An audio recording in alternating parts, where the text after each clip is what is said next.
great-grandfather got off the boat from Ireland, they said, you want a good job, food in your belly, and a roof over your head, then join the Democratic Party. He did, and they delivered. When he got that job at the firehouse, they said, you want to keep that job? Join the union. He did, and they delivered. Even after he was killed responding to a fire, they took care of his widow and his son.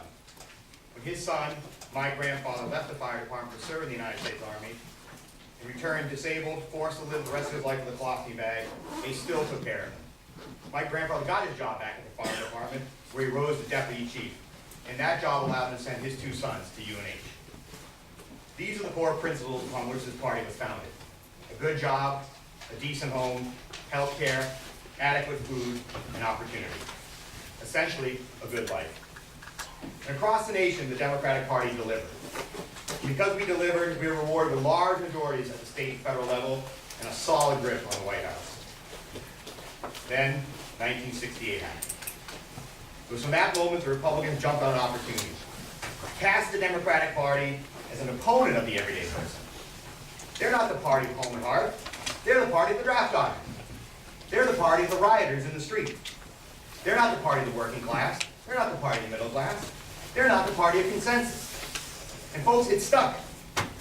Large numbers of everyday people do not believe we care about them. And except for a few blips, we've been punished at the ballot box. And we've done ourselves no favors. The party gets drugged down rabbit holes that take us further away from our core values and principles of jobs, housing, health care, and education. If we're seen as the party of the criminal and not the victim, we lose. If we're seen as the party of the addict and not the taxpayer flipping the bill for rehab, we lose. If we're seen as the party of take your guns, they're going to take their votes away, and we lose. Ask yourself this. Would these people feel comfortable in our party? The hunter sitting in his tree stand in Jackson this morning. The grandmother from Frenchtown in Rochester, twirling her rosary beads, who has seen her ancestral neighborhood ravaged by drugs and crime in the last 4 decades. The hard hat, blue-collar union member who drinks Bud Light, listens to Toby Keith, and watches NASCAR. I ask you not to strain yourself. Most of them wouldn't, and that's why we lose. So how do we win? We listen, we connect, and we deliver. These Trump voters may be ignorant, but they're not stupid. They know that at parties in Portsmouth and Rye, chatting before gatherings like this, they're used as punchlines. They know they're called rednecks. They know they're called white trash. They know they're called idiots. And they feel that. They feel that deep. And even though the Republican policies hurt them, like the tax disgrace we saw last night, they don't feel condescended to by Republicans. They don't feel looked down upon by Republicans. The Democratic Party must return to its roots. It must return to the promise it made my great-grandfather. A job, a home, food, education, health care, and opportunity. The promise of a good life worth living. We must be the party of mom, apple pie, and baseball. Because the other party, they're the party of the Wall Street American psychos, the party of billionaire deviants who fiddle while the world burns, the party of international greed, which has no loyalty to any nation and respects no borders. We must offer voters plausible candidates who understand them and can engage in actual dialogue without judgment.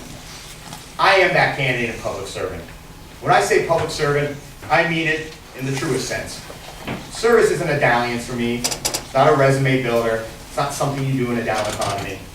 Service for our country is what my family does to give back to the nation that has given us everything. As a prosecutor, I have fought hard for victims of crime. As a municipal attorney, I fight every day to clean up neighborhoods and rid them of slumlords and vile opportunists. And as a soldier, I fought to protect this country from its enemies. I have held people accountable for their actions, and Washington, D.C. needs to be held accountable from the top down. My core belief is the core belief of this party. If you work hard and play by the rules, you deserve a good life. And friends, I get the job done. I get results. There is no Democratic or Republican way to win a case. There's only winning. There is no Democratic or Republican way to carry out a mission in war. There is only success. And in politics, there are no consolation prizes. There's no participation trophies. There's only victory and defeat.